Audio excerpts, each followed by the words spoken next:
Media మిత్రులకు జనాలందరికీ కూడా నిన్న గద్దర్ అవార్డ్స్ చూస్తుంటే ముఖ్యమంత్రి మాటలు వింటుంటే నాకు ఒకటి గుర్తుకొచ్చింది.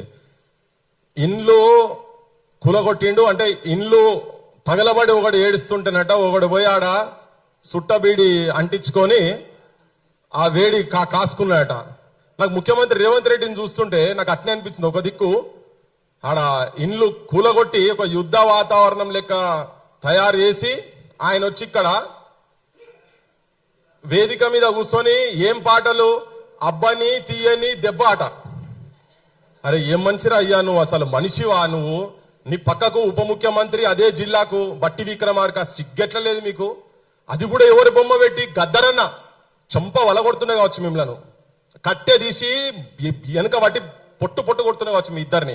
నా పేరు మీద నారా మీరు గిటువంటి మీటింగ్లు పెట్టి గిటువంటి పాటలు పెట్టి ఒక దిక్కు అక్కడ మీరు బతుకున్న మనుషులను శవాలుగా చేసి పెట్టి నా పేరు మీద 11 కోట్లు పెట్టి గీ పాటలు అరా మీరు చేసేది దుర్మార్గులారా లంగలారా దొంగలారా అని పట్టుకొని కొడుతున్నా కావచ్చు. సిగ్గుండాలి మీకు. ఊ అంటావానా? వంగతోట మలుపట. అరే మీరు పురుగుల పడి వస్తారా అయ్యా మీరు? చెప్తున్నా నేను ఇట్లా మాట్లాడలే కానీ మాట్లాడాల్సి వస్తున్నది. మిమ్మల్ని అట్లా చూసిన తర్వాత తీసేరా గద్దర్ అవార్డులు ఇచ్చినాడు. నేను కూడా వేదిక మీద ఉండి నీకు చేతులు చేయి కలిపినా కానీ ఇవాళ రిపెంట్ అవుతున్నా.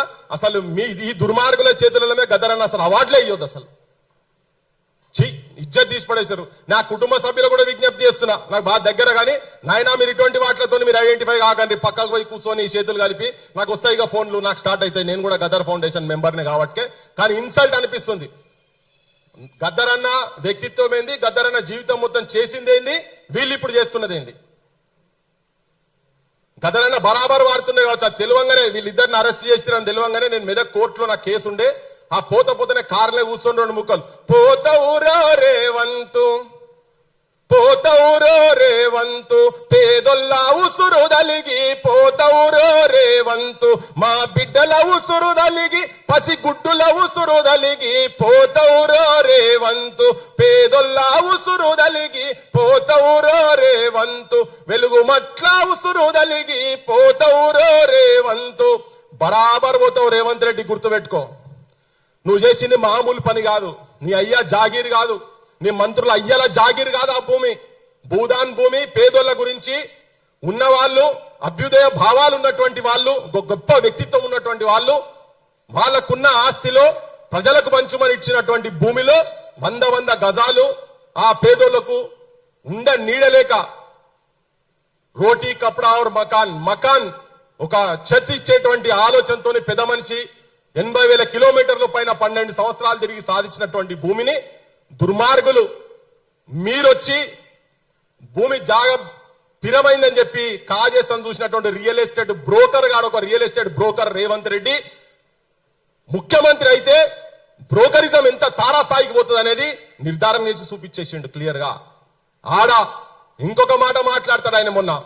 ఏంది మీరు రాన్రి బయట దేశంకి అందరు రాన్రి, ఫ్యూచర్ సిటీలా మీకు మీ ఆస్తులకు ప్రాఫిట్లు ఎట్లా రావాలో నేను చూస్తా, నా బాధ్యత అని. అరే నాయనా నువ్వు ఏం మనుషులరా అయ్యా మీరు? అది కొదిక్కేమో అక్కడ పేదోళ్ళ గుడిసెలు గులగొట్టి ఇక్కడ లంబాడలో భూములు తీసుకుంటా. ఏ ఊరు మనం పోయింది సినా కుర్మిద తాండాల పట్టా భూములు మీరే వచ్చి కూర్చొని మీరే చెప్పి మీరే పాదయాత్రలు చేసి దగ్గర తీసుకొని ఓరోరు అలుముకొని ఆ ఫోటోలు తీసి జనాలకు పేదోళ్ల నాయకుడు అని చెప్పి పోస్టర్లు పెట్టించి ఊరూర తిప్పితే మా ఊళ్ళందరూ నమ్మి నీకు ఓట్లేసిరు కదా. వాళ్ళ భూములు వాళ్ళ పట్టా భూములు అడిగేలు వేసుకుపిస్తున్నావట. ఈ పెద్ద మనుషులు పెట్టిన భూములు కాకుండా మీరు తెలంగాణలో ప్రతి ఇంట్లో మీరు అనుకుంటున్నారేమో ప్రతి ఇంట్లో చర్చ జరుగుతున్నది, వెలుగుమట్ల చర్చ జరుగుతున్నది. ఆడిబిడ్డను కాల్తో నన్నినోన్ని కాపాడినటువంటి నువ్వు నీ సుట్టపూల్లో కాపాడుతాను చేసినటువంటి ప్రయత్నము ప్రతి ఇంట్లో చర్చ జరుగుతున్నది. 2 నెలలు తిరిగని చంటి పాపను, కళ్ళు కూడా చక్కగా తెరవని చంటి పాపను తన్నిన వాళ్ళ మీద కేసులు పెట్టిన కదా. నీ పాపం పండుతున్నది, నీ ప్రభుత్వం పాపం పండుతున్నది, రాజకీయ వ్యవస్థ పాపం ఇప్పుడున్నటువంటి రాజకీయ వ్యవస్థ కూడా పండుతున్నది.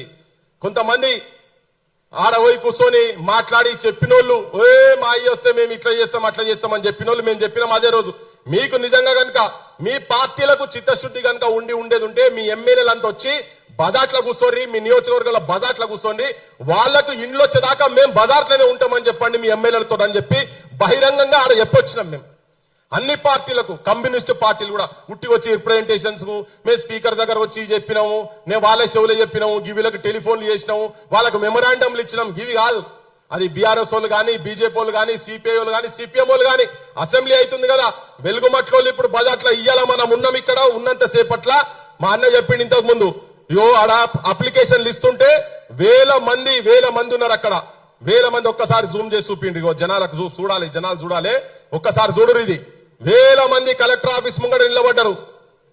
ఇల్లు రాలోను కలెక్టర్ ఆఫీస్ ముంగడ వేల మంది నిలబడ్డారు. మీకు కూడా ఈ వీడియోస్ పంపిస్తాము, జనాలు చూడరు ఎంత మంది ఉన్నారో. 311 మందికి ఇయ్యంగానే మామా అనిపించుకోని యోవని ఖాతాల వాడు మేమొస్తున్నాయి. అరే నాయన 12 ఏళ్ల నుంచి ఆడ కరెంటు లేక, నీళ్లు లేక, ఈ సంఘాలలో ఓపీటీఆర్ఎస్ ఉండి కావచ్చు, పేదోళ్ల సంఘాలలో అందరు కొట్లాడుతున్నాయి. అన్ని ఒక పక్కకు వారేసి ఇక బొట్లు పెట్టుకున్నాడు, డప్పులు కొట్టుకున్నాడు, ఇవే శురువైనాయి.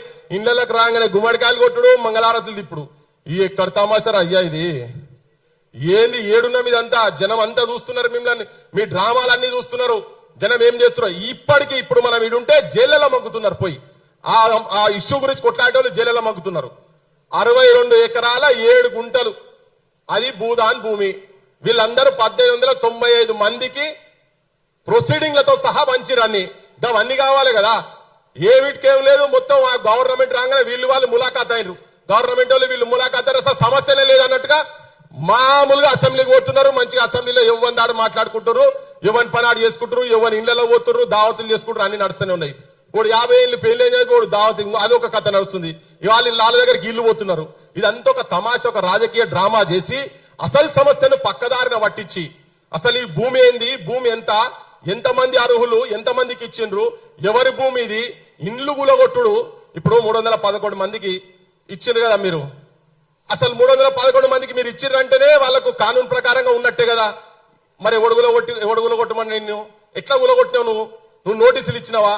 మాకు చెప్పిండ్రు నోటీసు కనుక ఇచ్చినామని అనేది ఉంటే అక్కడనే కలెక్టర్ ఆఫీస్ కారనే ఉడేసుకొని చస్తాం, లేకపోతే ఆ బంగ్లాల మీదకి వెళ్ళి దునికి చచ్చిపోతామని చెప్పిర్రు. ఇంత ఘోరంగా బహిరంగంగా భూమి దోపిడి, ఈ తెలంగాణ నేలను త్యాగాలతో తీసుకొచ్చుకున్నటువంటి తెలంగాణను సర్వనాశనం చేస్తున్నారు. ఈ రాజకీయ వ్యవస్థ ఉన్నోళ్ళందరూ ఎవడు? పొంగులేడి తెలంగాణ అన్నోడు కాదు, తుమ్మల నాగేశ్వరరావు తెలంగాణ అన్నోడు కాదు, భట్టి విక్రమార్క తెలంగాణ అన్నోడు కాదు, రేవంత్ రెడ్డి తెలంగాణ అన్నోడు కాదు. వీళ్ళ బాస్ వీళ్ళందరూ ఇటువంటి చెత్త నా కొడుకులను తీసుకొచ్చి మనం అధికారంలోకి కూర్చోబెడితే మనకి ఇదే శాస్త్ర అవుతుంది. జనానికి కూడా 500కు 1000కి బాటిళ్లకు, మటన్ ముక్కలకు, చికెన్ ముక్కలకు నా కులపోడు, నా మతపోడు, నా ఇంటి పక్కోడు ఇట్లా ఓట్లేస్తే ఇటువంటి నాయకత్వమే వస్తుంది. ఇది అనుభవించాలి. అందుకే ప్రజలు కూడా మారాల్సిన అవసరం ఉన్నది. వాళ్ళు మొత్తుకుంటున్నారు. ఇవాళ గడియారం ఇయ్యంగానే ఇళ్ల గడియారం పెట్టిరు.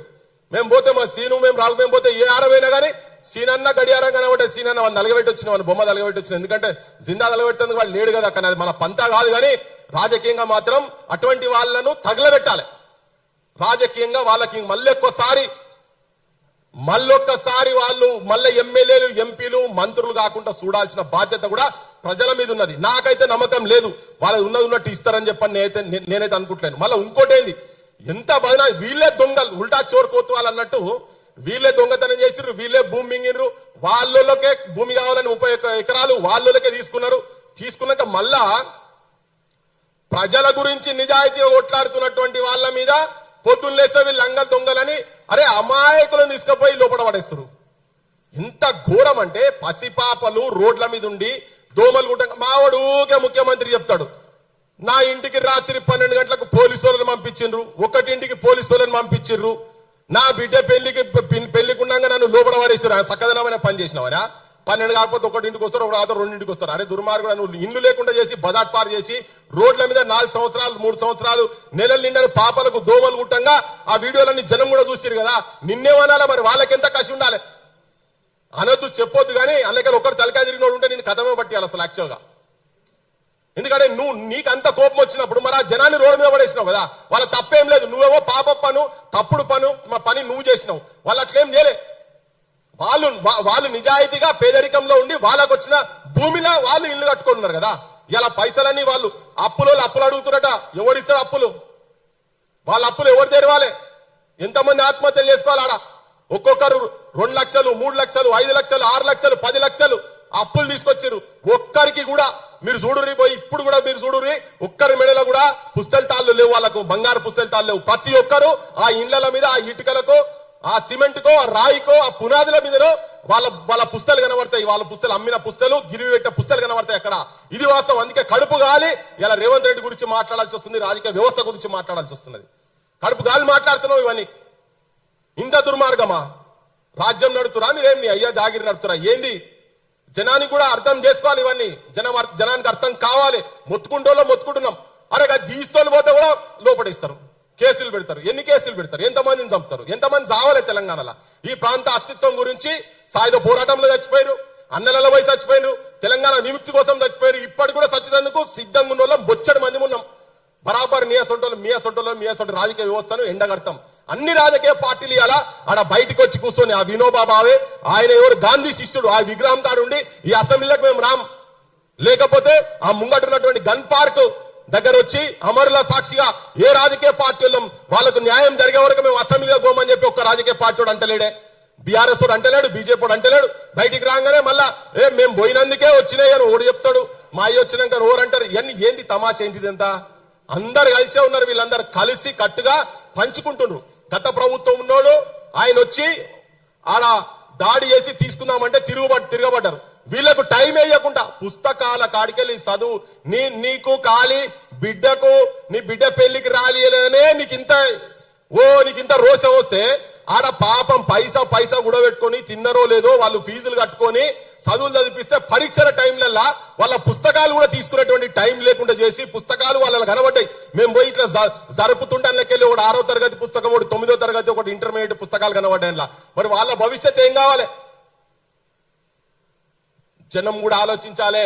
వీళ్ళు ఎంత ఘోరమైన అనుకుంటారు కావచ్చు, 700 ఇండ్లే కదా అని చెప్పి అనుకుంటారు కావచ్చు, 1000 మంది ఇండ్లే కావచ్చు. ఒక్కరికి కూడా అన్యాయం జరిగినా అది సమాజం దాని మీద స్పందించాలి. ఒక్క విషయం కాదు, నిరుద్యోగుల ఆత్మహత్యలు జరుగుతున్నాయి. ఎక్కడ నువ్వు ఏది పోడు భూములు అదే మళ్ళా రైకల్ బట్టి గుంజురు. మన పుస్తకంలో చదివిన ఫస్ట్ దాంట్లో ఇప్పుడు వచ్చేటప్పుడు చూస్తుంటే కనబడ్డది. ఆడోళ్ళ పేర్లు కొంతమంది రాసిండు. రైకల్ అటు ఇటు పోతుంటే కూడా గుంజుకొని వచ్చానులా ఎట్లా బియ్యం బస్తాలు వేసినట్టుగా వాళ్ళని తీసి బ్యానర్లు వేస్తున్నట్టు ఆడోళ్ళని. ఇక నువ్వు ఇంతకుముందు ప్రభుత్వానికి నీకు తేడా ఏందే ఆ రేవంత్ రెడ్డి? అందుకే మేము చెప్పినాం రజాకార్ రేవంత్ నాయుడు అని చెప్పి అదే రోజు అన్నాం. నీకు రాజకీయంగా గోరి కడతారు తెలంగాణ జనం, బరాబర్ గోరి కడతారు తెలంగాణ జనం. పక్కా ఆ భూములు 1895 మందికి వాళ్లకు 80% రావాల్సిందే. వచ్చేదాకా ఆగదు.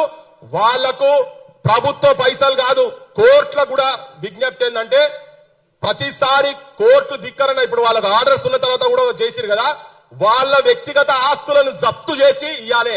ఆ పొంగులెట్ అనుకోనికి పక్కనే వానికి అక్కడ ఉన్నది ఫంక్షన్ హాలే ఉన్నదట. 100 ఎకరాలు ఉన్నాయి కదా, ఇల్లీగల్ గా కబ్జా చేసి పెట్టి ఉన్నాయి కదా పోడు భూములు. వీళ్ళంతా తుమ్మల నాగేశ్వరరావు తీసుకున్నాయి. అవన్నీ వాపస్ తీసుకోవాలి, గవర్నమెంట్ వాపస్ తీసుకోవాలి. కోర్టు కూడా అట్లా డైరెక్షన్స్ ఇవ్వాల్సిన అవసరం ఉంది. లేకపోతే వీళ్ళు ఆగుతలేవు. కోర్టు ఉన్న తర్వాత ఎంత ధైర్యం వీళ్ళు వచ్చి అక్కడ చేసేందుకు? అంత ఎక్కడో కోర్టులు కూడా ఎక్కడో ఇన్ఫ్లుయెన్స్ అవుతున్నాయి అని జనంకు డౌట్ వస్తున్నది. అట్లా రాకుండా చేయాలంటే బరాబర్ కోర్టులు కూడా యాక్షన్ తీసుకోవాల్సిన అవసరం ఉన్నది. ఈ ప్రభుత్వము ఇట్లనే ప్రజలకు వ్యతిరేకంగా మీరు ఏది చేసినా గానీ ఈ ప్రభుత్వము మీరు పర్మనెంట్ గా ప్రజల మనసులకి వెళ్ళి రాజకీయంగా మీరు భూస్థాపితం కాబోతున్నారు. మిమ్మల్ని రాజకీయంగా జనం తగలబెట్టే రోజు తొందరలో ఉన్నదని చెప్పి మీ అందరికీ విజ్ఞప్తి చేస్తున్నా. అన్న ఈ ఫైట్ లో మేము ఏడాకా అయితే ఆడిదాకా పోయేటందుకు సిద్ధంగా ఉన్నాం. ఆల్రెడీ మేము దాంట్లో ఇన్వాల్వ్ అయి ఉన్నాం కాబట్టి భవిష్యత్తులో కూడా మీతో కలిసి పనిచేస్తాం. జై తెలంగాణ, జోహార్ తెలంగాణ మన వీరులకు. థ్యాంక్ యూ ప్రతిభ. ఎందుకంటే